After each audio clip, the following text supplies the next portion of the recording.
माता के बोलो भारत माता के ಸದಲಗದಲ್ಲಿ ಅನ್ನದಾತ ಇವತ್ತು ನಿಜವಾಗೂ ಈ ಭಾಗದಿಂದ ಬೋರ್ಗಾಂವ್ ಚಮ್ನೇವಾಡಿ ಎಕ್ಸಮ್ಮ ಭೋಜ್ ಬೇರೆ ಬೇರೆ ಗ್ರಾಮದಿಂದ ಬಂದಂತ ನಮ್ಮೆಲ್ಲ ರೈತರ ಅನ್ನದಾತ ಅವ್ರಿಗೆ ಮೊದಲನೇದಾಗಿ ಸಾಷ್ಟಾಂಗ ನಮಸ್ಕಾರವನ್ನು ಹೇಳಿ 7 ದಿವಸದಿಂದ ಇವತ್ತ ರೈತರು ಹೋರಾಟ ಮಾಡಿ ಇವತ್ತ ಗುರ್ಲಾಪುರ್ ಪ್ರವಾಸದಿಂದ ಪ್ರತಿಯೊಂದು ತಾಲೂಕಾದಲ್ಲಿ ಹೋರಾಟ ಮಾಡಿ ಇವತ್ತು ಸದಲ್ಗಾದಾಗೂ ಕೂಡ ಈ ಹೋರಾಟದಲ್ಲಿ ತಾವೆಲ್ಲ ರೈತರು ಸಹಭಾಗಿಯಾಗಿದ್ದೀರಿ. ವಿಶೇಷ ಅಂದ್ರೆ ನಾನು 4 ದಿವಸ ಬೆಂಗಳೂರಿಗೆ ಹೋಗಿನಿ, ಬಂದ್ಮೇಲೆ 2 ದಿವಸ ಆರಾಮಿಲ್ಲಾಗಿತ್ತು. ಗುರ್ಲಾಪುರ್ ಕ್ರಾಸ್ಗೂ ಕೂಡ ನಮ್ಮಲ್ಲಿ ರೈತರು ಫೋನ್ ಮಾಡಿ ನೀವು ಅಣ್ಣ ಬರ್ಬೇಕಂತ ನಮ್ಗೆ ವಿನಂತಿ ಮಾಡಿದಾಗ ಇವತ್ತು ಬೆಳಿಗ್ಗೆ ಸದಲ್ಗಾದಾಗ ತಾವೆಲ್ಲರೂ ಸೇರಿ ಅಂತ ಗುರುತಾದ್ಮೇಲೆ ಮಿತ್ರರಾದ ನಮ್ಮ ರಾಜು ಶೆಟ್ಟಿ ಅವ್ರ ಮಗ ಸೌರಭ್ ಶೆಟ್ಟಿ ಅವರು ಬಂದರು. ನಿಮ್ ಎಲ್ಲರ ಪರವಾಗಿ ನಾವು ಅವರಿಗೆ ಈ ಸಂದರ್ಭದಲ್ಲಿ ಅಭಿನಂದನೆ ಸಲ್ಲಿಸ್ತೀವಿ.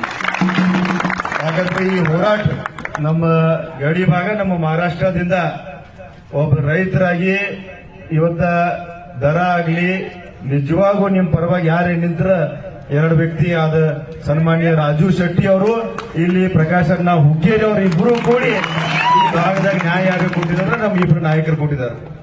ಇವತ್ತ ಹೋರಾಟ ಸಮಯದಲ್ಲಿ ಸಾಕಷ್ಟು ನಮ್ಮ ರೈತರು ಎಲ್ಲರೂ ಕೂಡಿ ಮಾತಾಡಿ ಇವತ್ತ ರಾಜ್ಯ ಸರ್ಕಾರ ಆಗಲಿ ಕೇಂದ್ರ ಸರ್ಕಾರ ಈಗ ನೀವು ಏನು ಮನವಿ ಮಾಡಕತ್ತೀರಿ, ನಮ್ ಏನ್ ಇವತ್ತ ರೈತರು ಬೆಳೆ ಮಾಡಿದಾರು ಸುಮಾರು 3,500 ರೂಪಾಯಿ ಸಿಗಬೇಕು, ಅದಕ್ಕಿಂತ ₹1 ಕಡಿಮೆ ಸಿಗಬಾರ್ದಂತ ನಿಮ್ಮೆಲ್ಲರೂ ಪರವಾಗಿ ಸನ್ಮಾನ್ಯ ಮುಖ್ಯಮಂತ್ರಿಗಳು ಇವತ್ತು ಬೆಳಿಗ್ಗೆ ಇವತ್ತ ಸಕ್ಕರೆ ಸಚಿವರ ಜೊತೆ ಮಾತಾಡಿನಿ.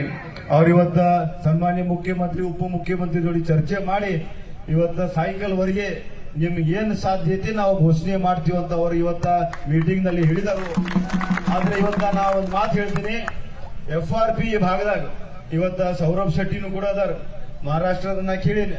1 ತಾಸು ಬಿಟ್ಟು ಇವತ್ತು ಅವ್ರು ಕೂಡ ಇವತ್ತು ಎಲ್ಲರೂ ಮೀಟಿಂಗ್ ಮಾಡಿ ಇವತ್ತ ಸರ್ಕಾರ ಮತ್ತು ಎಲ್ಲ ಕಾರ್ಖಾನೆ ಕೂಡಿ ಚರ್ಚೆ ಮಾಡಿ ಸುಮಾರು 3,600 ರೂಪಾಯಿ ಅಲ್ಲಿ ಬಹುತೇಕ ಇವತ್ತು 1 ತಾಸದಾಗ ಘೋಷಣೆ ಆಗ್ತೈತಿ.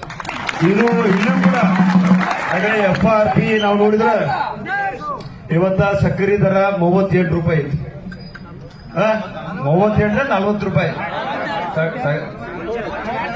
ಸರಾಸರಿ ಹೇಳ್ತೀನ.